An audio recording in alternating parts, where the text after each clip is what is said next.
to another episode of Better Gaming, an event and podcast series dedicated to all aspects of ethical gambling, as we discuss how we can make gambling and gaming safe, secure, and socially balanced for everyone. My name is Jim, and I'm the host of this show, and I'm talking in this episode to Maarten Haijer, who is the Secretary General for the European Gaming and Betting Association.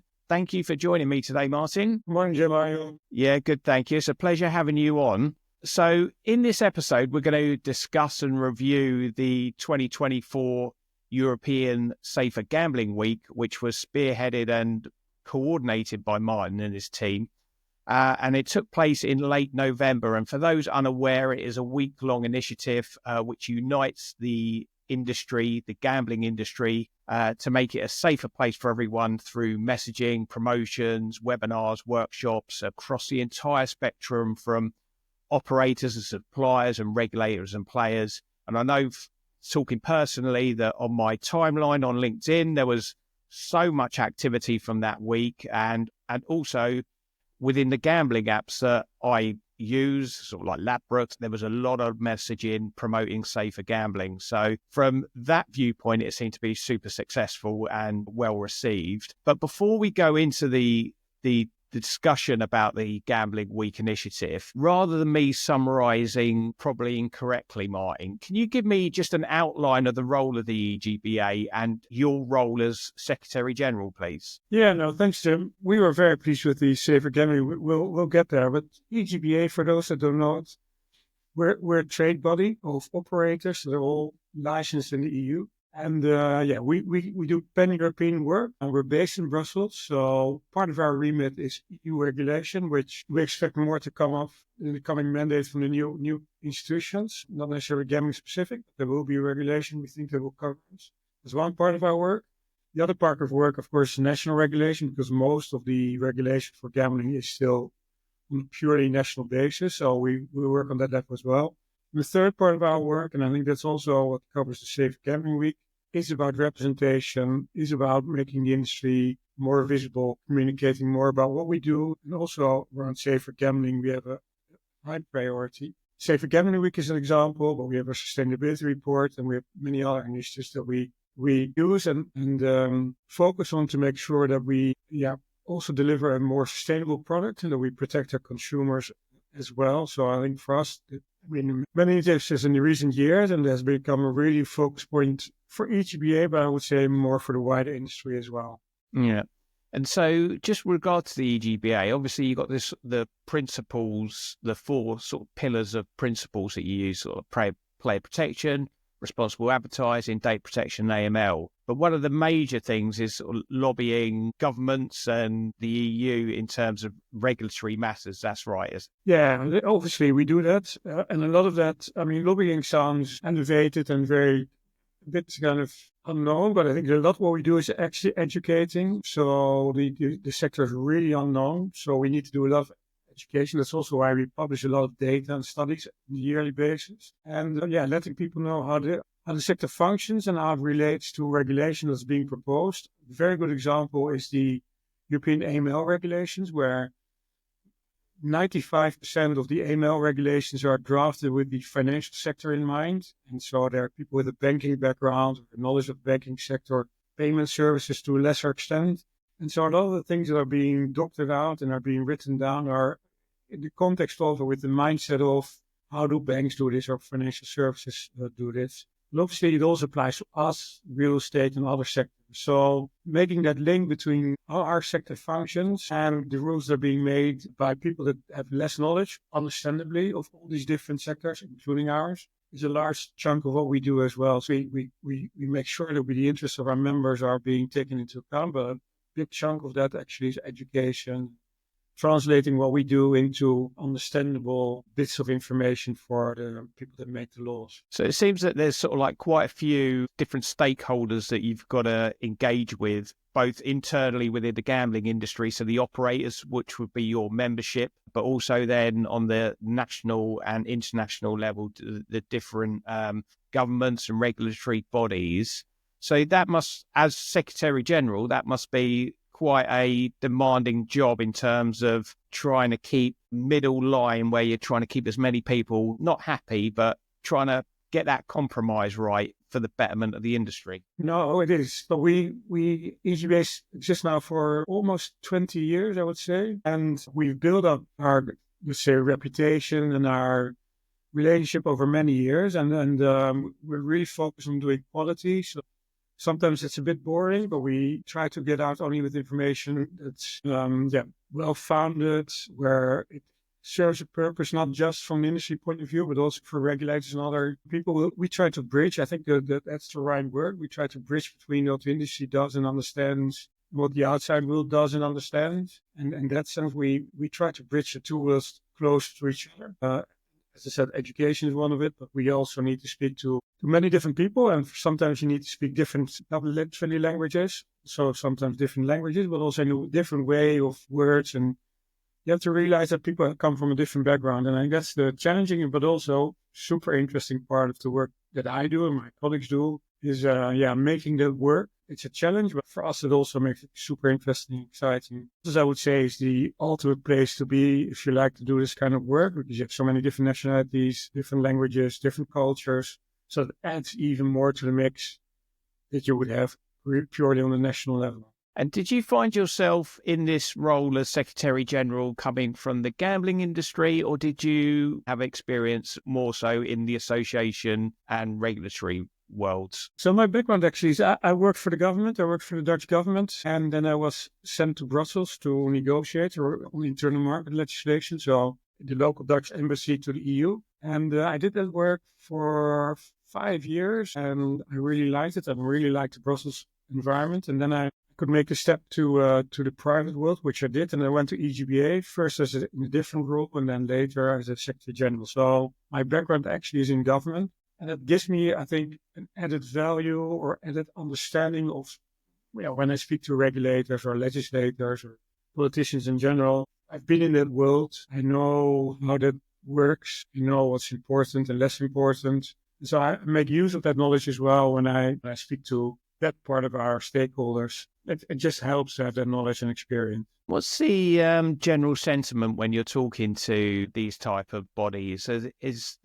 Is the gambling industry well received, or is it matters of concern, or somewhere in between? It very much depends, I would say, sorry, but it very much depends on who you talk to. I think regulators are much closer to our world than many others, but the average legislator has very little understanding or consideration of the industry we stand for. So when we reach out to politicians, we need to be very specific in why we want to speak to them, why we want to make use of their time and the points that we bring across. Because on average, the average politician doesn't have much time for the gambling industry in general. Obviously, we're not a big vote gainer. We don't represent a huge number of people. We represent high quality jobs, but we're obviously not representing a huge employment issue. So we have a very kind of niche role, but we have an important role to play when we talk about legislation. And when we focus on the right things that are relevant for politicians, we get to speak to them. But we need to be specific and narrow. I mean, asking for a meeting because we are the online gambling industry in general doesn't work that well. Yeah. I think the other thing as well was reading the sustainability report, the annual sustainability report that you do, and having stats and data and statistics is always something that has to be held and valued when you're talking to the legislators, because simply having an opinion or requesting an initiative, unless it's backed by fact or evidence, I guess it would just get dismissed. Yes, no, absolutely. But to be perfectly honest, it's also for our own understanding, because there are things that we could assume that are facts, but we gather a lot of data from our members, aggregate data from our members, and they're very large operators. So that actually represents around a third of the total online market in Europe. So that's really good data that we have, and it really helps. And some of the stuff that we find out by gathering the data is I would say counterintuitive, but also interesting for us because we just don't know. And we get the data, and it turns out, for instance, that almost half of the voluntary use of safer gambling tools is done by players that are 35 years or younger, whilst we expected that percentage to be much lower and higher for older segment of the population, of the player population. But it turns out about half of the use of safer gambling tools is done by people that are younger than 35 years. That was news to us, for instance. And so this is super interesting data points. And you're right. I think we need to get that data across, and we need to be very specific and reliable. So we need to make sure that we have really good data and not come up with just the data that we like, but also data we might think might not be as advantageous to us. We still need to come up with it because we need to be reliable. I think one of the reasons for our success is that I think we have established ourselves as being reliable, not just lobbying for the wonderful world of online gambling, but also making sure that we take responsibility for the less positive sides. And we simply don't sell books online. We sell online gambling online. And there are evident risks in gambling. And we need to, as an industry, take responsibility, but we also need to acknowledge to the people that we speak with that we are aware that these risks exist. And we're not selling a book online. And data points help. And just to add to that, I think we as an industry, so not just EGBA, but also other industry operators, we have so much information around, for instance, the use of safer gambling tools or the way that we communicate with our players and how they respond to that. That's information that the regulator doesn't have and the legislator doesn't have.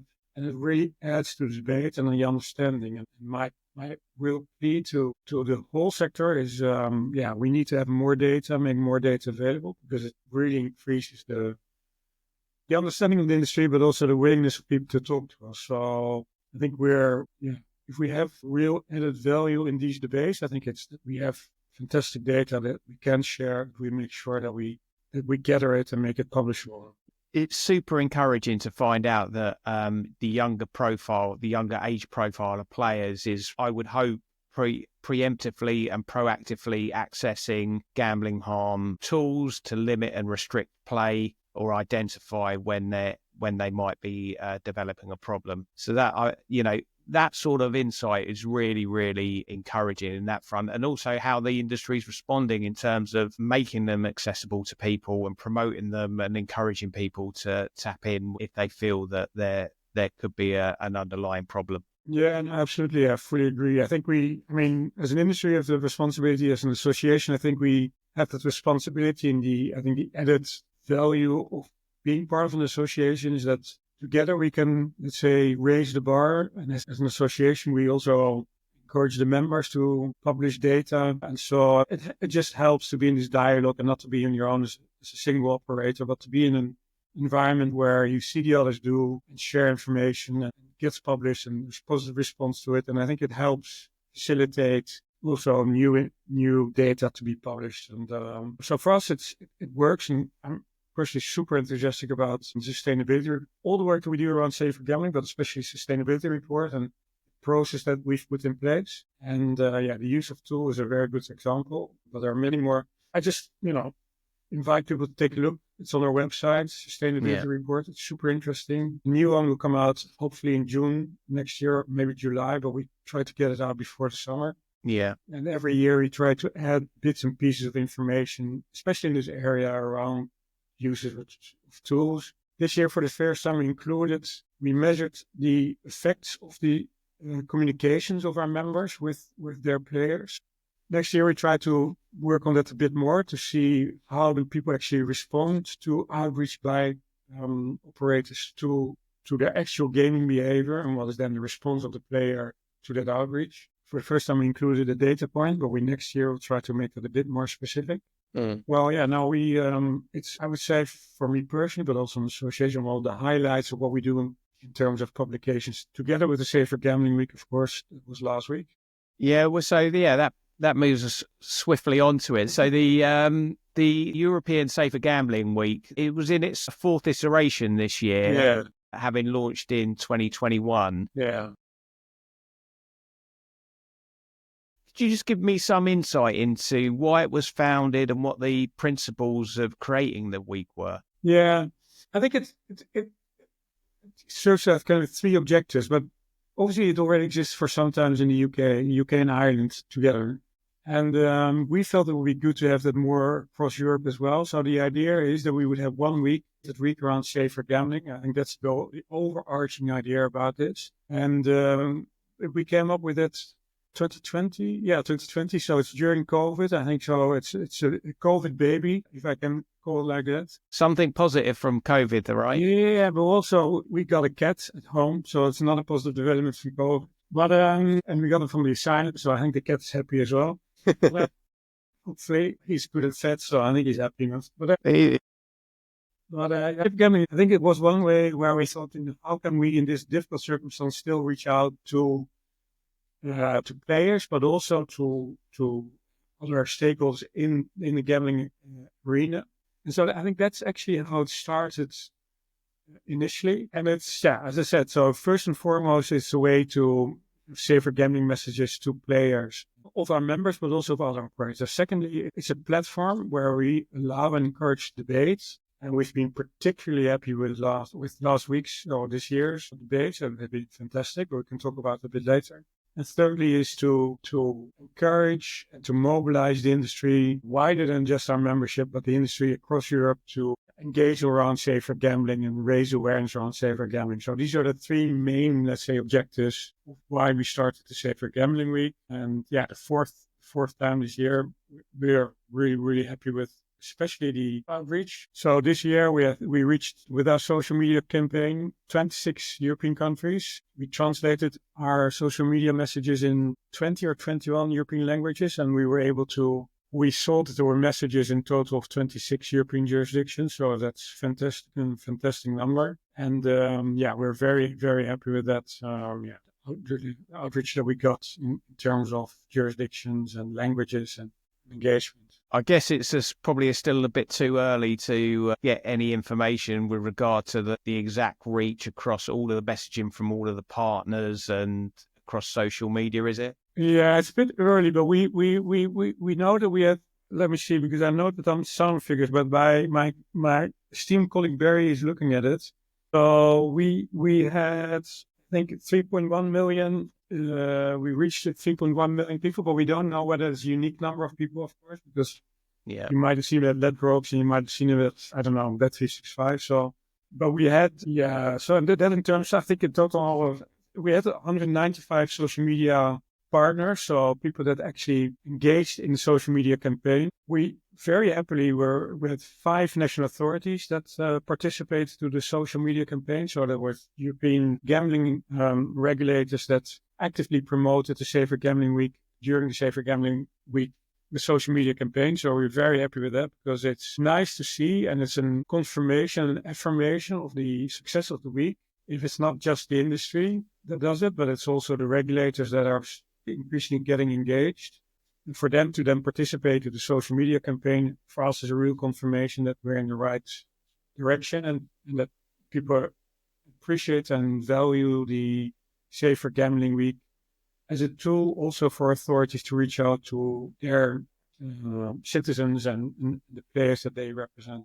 It must be quite a tricky one to measure. My background is events, and we were always struggling to attribute ROI to people attending events, even though we knew inherently that they were a positive thing, that they worked and they helped drive trade and business. And I think it would be the same with these sort of initiatives whereby you can put the page impressions, the amount of messaging and the webinars, but until essentially, it's a lot to do with sentiment, isn't it? And the feeling that the industry's coming together to push out a positive message. Sometimes you can't really put a number by that or a percentage by it, but you just know that it's a positive action and it's something that will have benefits as it compounds year on year. Yeah, no, you're absolutely right. I think it's a struggle. I think it's a struggle for anyone that does a social media campaign. So we're trying to compile those numbers, those gross numbers, but it doesn't really necessarily tell the whole story. I think that's why we also look at the number of languages that we've produced and then how many of those languages are being used in European jurisdictions and that the social media campaigns actually take place, because that's very important as well. And the fact that an authority or 5 authorities actually do a social media campaign that use the social media assets that we produce, so social media messages, for us, it's hugely important that it's appreciation of what regulators think that we do. So that's another measure of success to us. And we had 20 events organized during the week, 2 actually in-person events and 18 webinars. So those are the things that we also look at, because for us, it's not just about sheer numbers, but also about the quality and who is actually participating. A very encouraging thing is that this year, for the first time, there were a number of health-focused organizations organizing webinars. So we organized 4. Other national associations organized a number of those events, but there were also actually specialized health organization organizing their own webinars because they want to be part of the Safer Gambling Week and also use it as a way of making themselves known, but sharing their information with Safer Gambling. So these are, I know, it's always difficult, as you say, but we look at those information points as well to see how year on year the event develops, gets picked up in different jurisdictions. And I guess it's sort of like pushing against what categories and topics people are interested in as well, because particularly for me, one of the highlights was the vulnerability webinar that took place during the week that focused on defining who a vulnerable person might be within safer gambling. And so I really enjoyed that just from an ethical viewpoint. And that discussion of defining who is vulnerable, whether it's mental capacity, whether it's age, whether it's personality traits. There's quite a broad spectrum on that front. So I really enjoyed that. Was there any particular highlight in terms of webinar or event that you went to? I mean, to be honest, I was really blown away by the quality of the discussions. I was really impressed by the webinars and the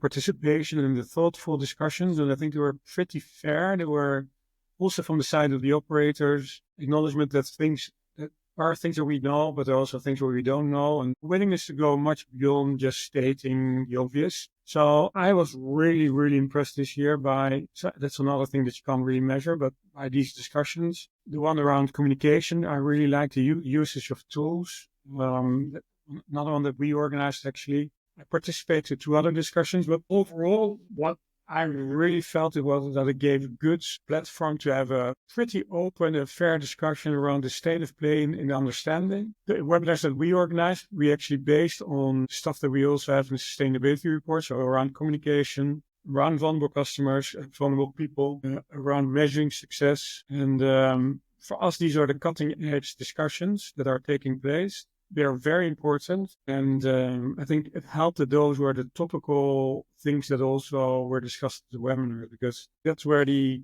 understanding of the industry improves, the understanding of science really improves, because I think that came together very nicely in these debates, and then we can make use of that information to further refine the tools. Overall, we were really impressed by the quality of the discussions. Were you pretty drained at the end of the week? Because these things can take their toll on you, right? And especially if you're going across time zones and different territories. It was this, but we were, another measure of the success for us was we started really preparing. So we started thinking about the concepts or what have you already before the summer, well before the summer. But we had all our speakers already engaged early September. And so it really helps. I think it shows that people know about the Safer Gambling Week, want to be part of it, and have a very early confirmation that they actually want to be part of the discussion. So starting that process earlier, having a very early confirmation of the speakers, and then being able to develop the talking points and the topics for discussion with the speakers really helped. So, and then I have to say that my colleague Barry, I mentioned before, he did all the hard work. I'm just a pretty face, and he does all the hard work behind the scenes.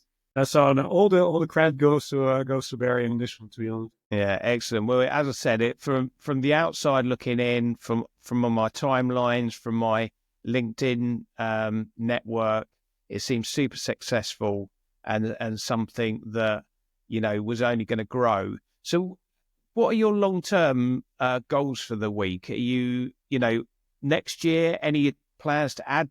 Obviously, you'll have plans to add to it, but what sort of areas are you looking to develop? Yeah, no, absolutely. So we started it the next year, it grew incrementally, but we really see an uptake now in terms of who are engaging. So, and we now, I think, reached the limit of what we can organize ourselves on our own. So one of the things we want to look at for next year is how we can make sure that we have more capacity to help organize it and to not just be limited by our own capacity. So we might want to have a slightly separate organization or supportive outsiders for the organization. I think there are a number of areas that we are looking at in terms of making more use of marketing tools that already exist or marketing time of our members potentially. And we would like to get it even more jurisdictions, even more authorities engaged. I think it would be very good as well. The quality of the discussion, to me, we can't really improve. The topics we can change, but I find it difficult to see how we can improve the quality of the discussion. They were so good this year that we're satisfied. We don't need to focus on that or have that elevate, because I doubt that we can do that. So I would say more outreach in more jurisdictions to get more events organized in different jurisdictions, maybe focus on in-person events as well. So these are the things that we're looking at, but I think we're looking at resources to increase the outreach. I think that essentially that has been our first conclusion of last week's event. Is that, it's 2 weeks ago actually. But our first conclusion is we want to grow, but we need to think about resources and help. I think there's much potential for growth, but we need to see how we're going to do it. That's the first conclusion. And did you get a lot of support from outside the EGBA membership on this initiative? Is it something that you can help bring everyone together a bit more? Yeah. So we have had lots of operators that are not a member of EGBA, but they do want to participate to it and have participated to it. So with Kazumo, we had that way many others that have been very active in promoting it whilst not being part of EGBA, and we only encourage it. We think the more the merrier. It's not about EGBA, it's about the industry coming together. We have B2B suppliers participating to it, organizing their own events, so that's good as well. As I said, regulators. So it really, as I said, one of the things that we want to do during this week is to get the broad spectrum of stakeholders together to focus on safer gambling. And this year, for the first time, I think we really succeeded. The health sector was well represented. So this is really where we want to bring the week. Much wider participation, even wider participation, as broad as possible in terms of the industry, but also any stakeholders in and around the whole online gambling sector. We would really encourage and try to get on board and organize and participate and reach out to players. So that, I think, is the main idea of the gambling week anyway, but also why we try to expand it next year. Yeah, and would there be any plans to sort of like bring in the consumer side or the player side into the week, or with lived experience, or just trying to engage the consumer? Yeah, we had actually Epic participating and one or two others, I think, on a local level. So we had a lived-in experience already in at least two of the discussions. I think one of the more difficult things for us or our industry is how to engage the consumer, because the consumer of online gambling products, services, is not organized or well-organized people. I think the only community that exists to a certain extent is the poker community. That is a more proper community that you probably can reach out to, or we've reached out to in the past. But there is not such a thing as an online betting community that is well defined, of where we can actually reach out to. So that's actually one thing that we've struggled with for a long time. We've never really resolved, is how to get the average consumer or a representation of the average consumer to the table, or to speak out, or to participate to events. Proper challenge that we haven't been able to crack. It's just a very not organized group of people, consumers. So that part of the industry, or part of the sector, where the overall share of stakeholders, I think we've never been really able to find. Yeah, I'd imagine it'd be super hard. It's one of these ones where it's aspirational to get there, but the realities of the situation are that people would either like to get involved with it through hindsight, through their experiences, or I think the best you could hope for is just getting the messaging out to anyone who could be identified as at risk in these sort of situations. No, absolutely. But it would be good, and would be more interesting, I think, also for our discussions, to have an actual consumer or someone that represents consumers at the table, because we talk about the usage of tools, but the discussion is between be it an operator, be it a scientist, someone with lived an experience of gambling harm, which is good, which is fantastic, which is extremely useful. But it would also be interesting to get an average consumer to talk about it. But that's just not organized. As I said, the poker community we've spoken to in the past, they're organized to a certain extent. But yeah, where do you find the average betting person that kind of is able to say that he represents more than just himself or herself? I don't know. We haven't found him or her yet. So it's probably a little bit preemptive, and you'll probably be, having just closed the week 2 weeks ago. Have you got dates lined up for the next one in 2025? No. But what we try to do is we will try to coordinate again with the UK Safer Gambling Week, so the colleagues from the BGC. So because it makes sense to do it in the same week, and also for the operators, it's easier for them to focus on 1 week. Because most of our members have UK licenses. We say a lot of the UK license holders, not all of them, but have licenses elsewhere in Europe as well. Yeah. So it makes sense for it to be 1 week. So we're going to coordinate again with our colleagues on BGC, but it will be November, 99% sure, but the week we just still need to. Yeah. And just looking forward to 2025, what are the big policies that you're, as an association, getting involved in? Like you mentioned at the beginning of the podcast about the new EU AML framework that you're involved with. I think there's a piece about EU digital legislation. Are they the two main pieces, or is there anything that you've identified in the next 12 to 24 months that you're working on? Yeah, now the AML legislation is in place, but it's not being implemented, and we are helping our members, and then our bits and pieces need to be done, but sort of the big picture is done. But we do expect a lot of new not a lot of new regulation, but we do expect new regulations for the digital sector in general, not just for gambling in Europe. And the background to it is a lot of concerns around usage by minors of mobile phones, TikTok, a lack of proper regulation of the overall not gambling, but the overall digital sector. So that includes the big boys. Feeling that self-regulation as such hasn't been successful, and that there needs to be some regulation. The question is how much regulation needs that to be. So that's a discussion that the Commission is now going to have. We are 100% sure that there will be new regulation proposals for the online sector. And some of it will be applicable to our sector as well. So if we speak again in a year's time, I'm 100% sure that there will be stuff to report on in terms of EU legislation that is actually going to touch upon our sector. The question is what? We don't expect any sector-specific regulation, but we expect stuff around, influencers, probably.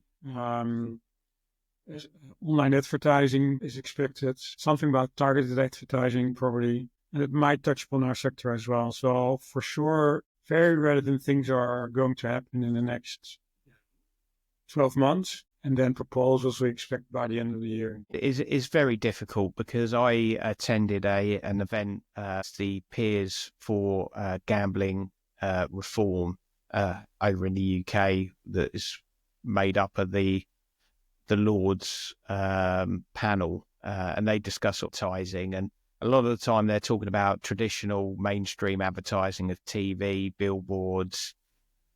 And from my personal opinion, because it's not a developed digital landscape, it's very hard to define the new rules and the new paradigms for advertising in WhatsApp, influencers, Facebook.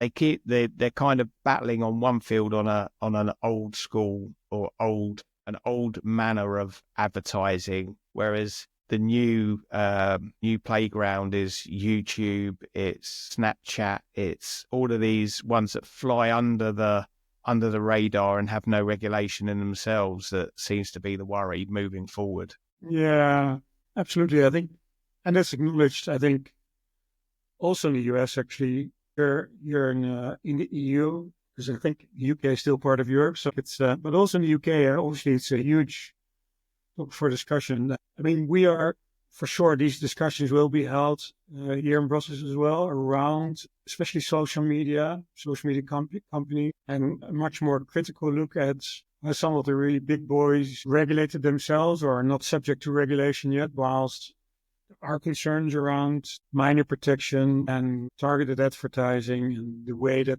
people being reached out to, especially on social media for a younger generation who watches TV or linear TV actually. So I think this focus is really around protection of young adults, minors. You need to look at social media and big tech companies. So that's slightly separate from what we do, but I think that the general sentiment that is here in Brussels, and that discussion will be held with a great awareness that young people are not watching TV or much less in very different channels. And if you want to protect them on those channels, you probably need to have dedicated rules for those as well. And the question is, how do you do that? I think that discussion will be very interesting. That will be, a huge chunk of our work in the next few years will be around that. To see to what extent our sector will be part of that as well. Good to take you up on your offer of jumping on this episode again, and maybe in sort of 12 months' time, seeing if there's been any development. No, it would be great. Just before we close off, obviously the onset, I mentioned that ethical gambling is something that I'm super passionate about. Who could you identify? A person or a couple of people that you believe are really promoting safer gambling, more responsible and healthier gambling within the industry and really pushing the needle in terms of trying to get the agenda changed? Well, I think I mean, there are many people, but we had one colleague from Kindred, Maarten Bonello. I don't know whether you know her or spoken to her. She's moderated all our panels during that EGBA organized. And she's been instrumental in also the Journey to Zero from Kindred, where they try to get reduction of the percentage of people that are problem gamblers or have problem gambling behavior in their revenue. And if I, can advise you for your next podcast, if that's actually the idea behind your question, I would start with Maarten Bonello. She's been great help to us, not just in the podcast, but also in developing our thinking around sustainability reports. And I think she would be a real asset to interview her. Brilliant. Well, thanks a million for that recommendation. I'll be following it up. Throughout this podcast, we've discussed various elements, and what I'll do is I'll put in the links to the association, to your personal LinkedIn profile, to the sustainability report. And they'll all be in the show notes. But I just really wanted to take the opportunity to thank you for your time today, Mark. It's been super insightful. And as I've said on other episodes, I find it really encouraging talking to people much like yourself who are taking the matter of safer gambling and healthy gambling, really working towards a better future for the industry. And so on that front, I'd like to not only thank you for your work, but also thank you for coming on the podcast today. Well, thanks a lot, Jim. Really appreciate your comments about our work. It's also my personal belief that we have a responsibility, and I think it makes me be motivated and focused on it. And I'd really like to continue that. We will continue that in 12 months' time. I think we can discuss it again at your podcast. Looking forward to that as well. Okay, thanks a million. And that's all for this episode. So thanks very much for tuning in. If you've liked the conversation and the topics that we've discussed, please comment, like and subscribe. It helps out the channel, and thanks a million.